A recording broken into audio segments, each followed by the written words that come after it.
Reading from the material here, views from the real world.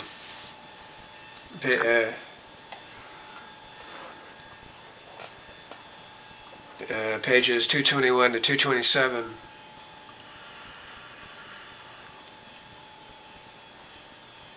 When we say, remember yourself, we mean yourself. But we ourselves, my I, are my feelings, my body, and my sensations. I myself am not my mind, not my thought. Our mind is not us. It's merely a small part of us. It's true that this part has a connection with us, but only a small connection. And so very little material is allotted to it by our organization.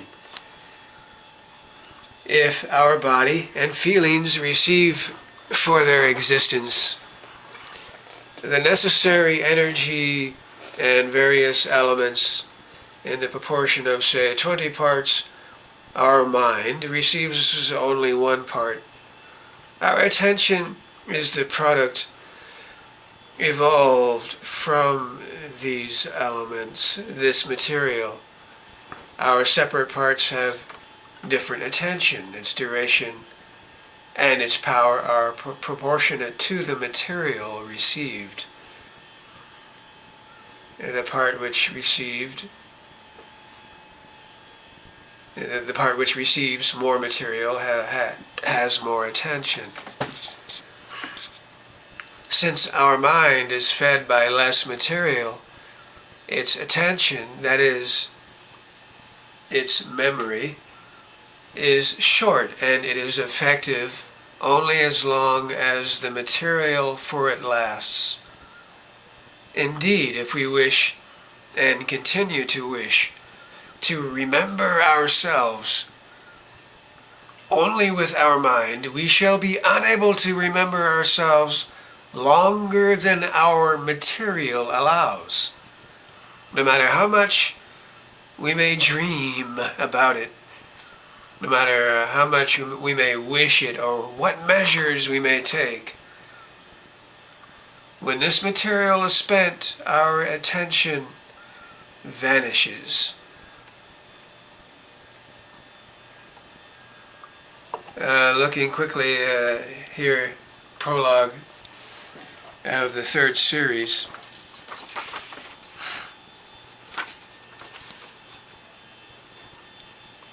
Page 19 of the 3rd series.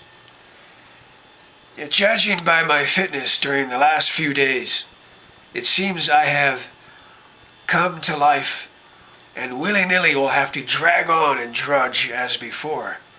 My God!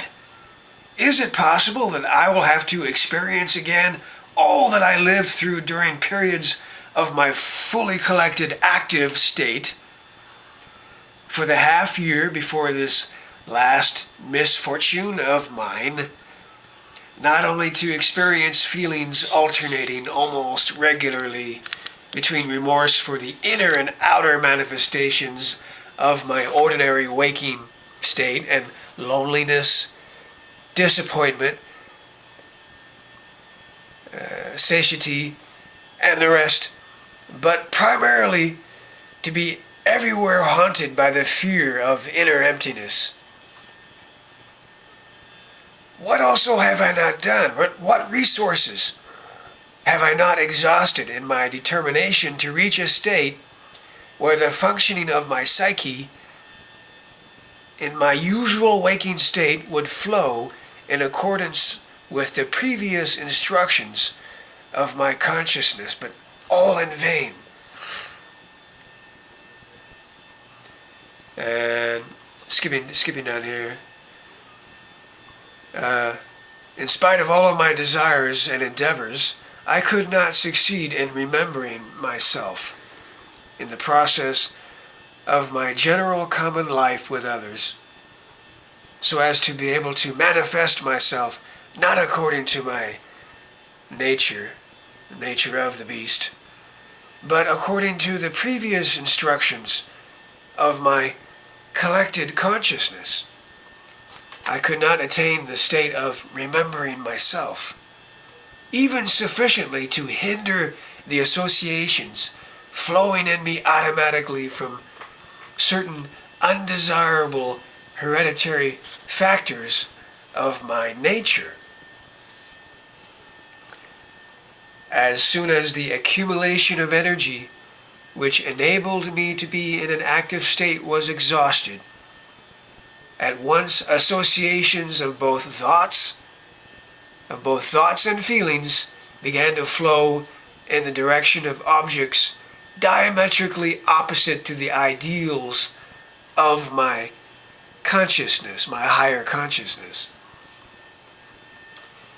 When I found myself in a state of complete dissatisfaction with food and sex, the leading factor of these associations of mine appeared to be primarily vindictiveness.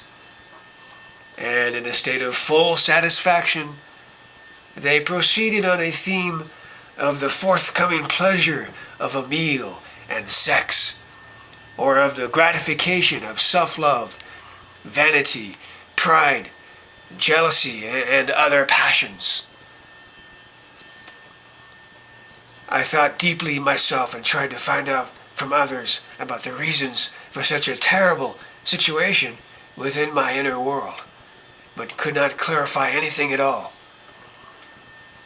From one side, it is clear that it is necessary to remember myself during the process of ordinary life.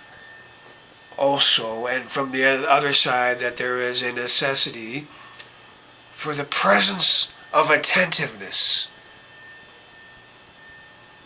which is able to merge in case of contact with others in the midst and conditions of ordinary life.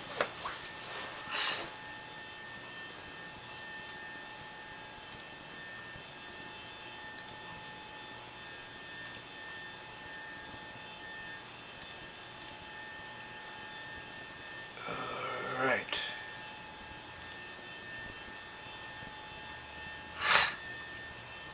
And the practice, or that is the exercise introduced by Gurdjieff of division of attention between our breathing and what is in the head. Division of attention on breathing and what is in the head. And this is a preparation for real I.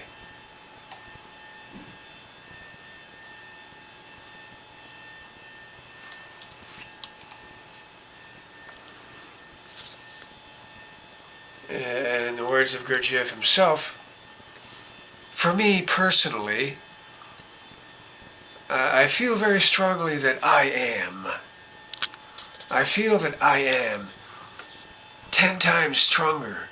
My I takes in food more intensely, but for you, at the present moment, do not do this exercise in order to be stronger. For you, this exercise is preparation to have a I, a sense of real I, so that you should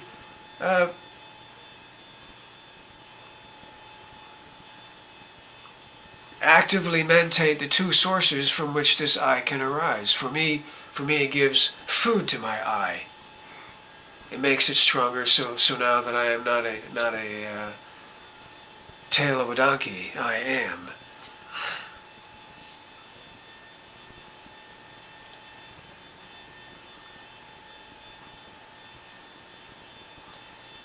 Now, in chapter 3 of Beelzebub's Tales, there is discussion of what are called trans spaceships.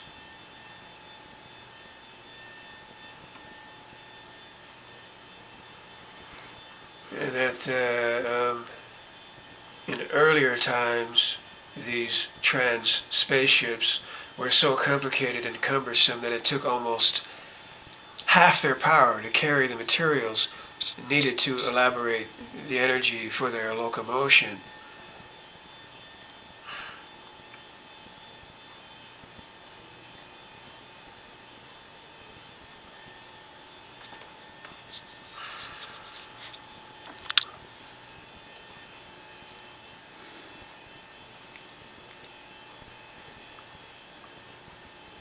And then there was Saint Phenoma in chapter 4, Law of Falling.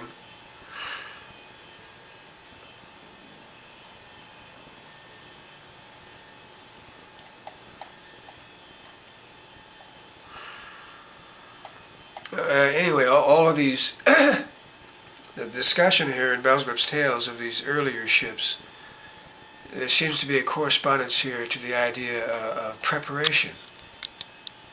That all work is for preparation, for real I. And then later came the design of the ship of the Archangel Hariton. Well, obviously, there seems to be a correspondence here to the idea of real I, that the design of the ship changes.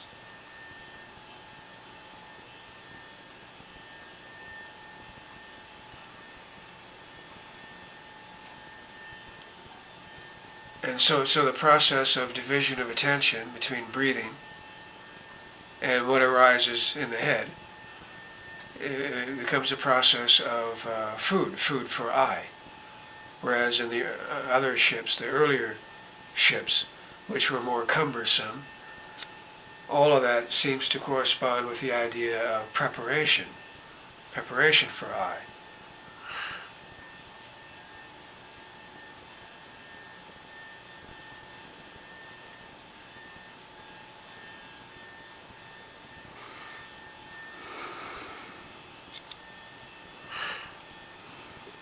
In the ship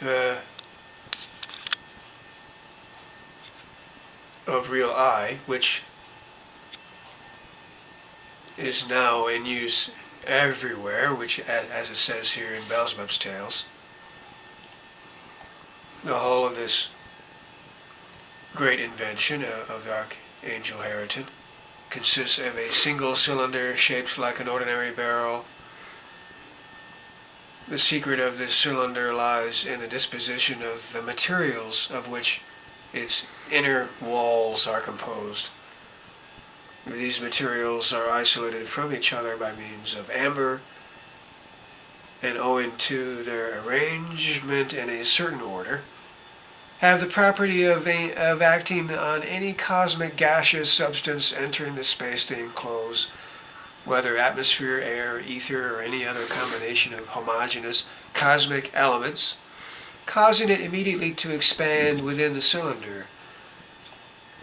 And the bottom of this cylinder barrel is hermetically sealed, but the lid, although it can also be tightly closed, is hinged in such a way that on pressure from within it opens and then shuts again.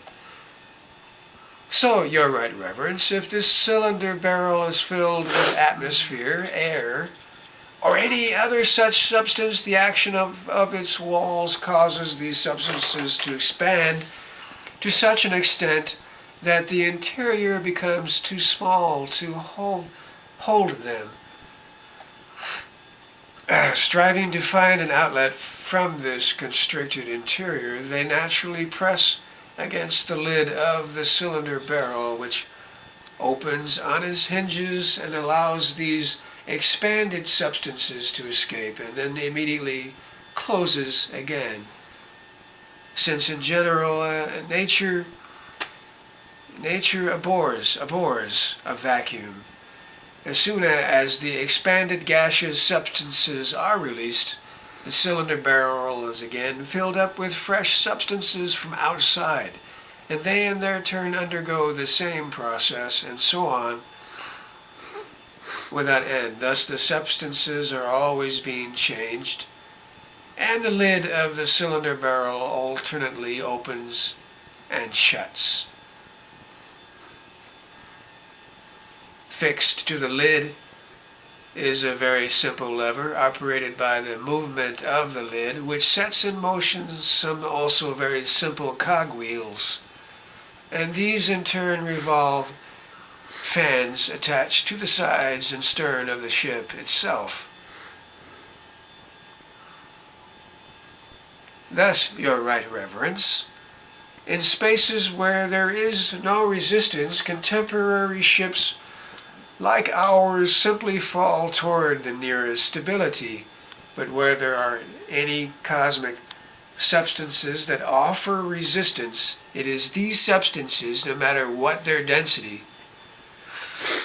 that are acted upon by the cylinder and enable the ship to move in any desired direction.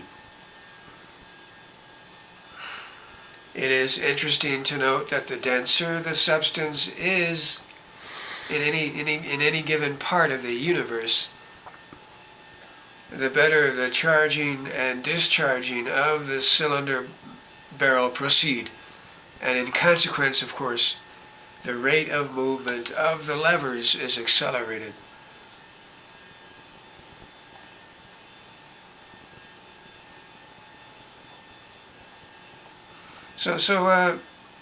These ships of the Archangel Ayrton, the ships of real I, have the advantage that in atmosphereless spaces they can be given an impetus in any direction and can fall wherever intended without the complicated manipulations necessary in ships of the system of St. Venoma. The ships of the system of St. Venoma is the work of preparation. Preparation for real I.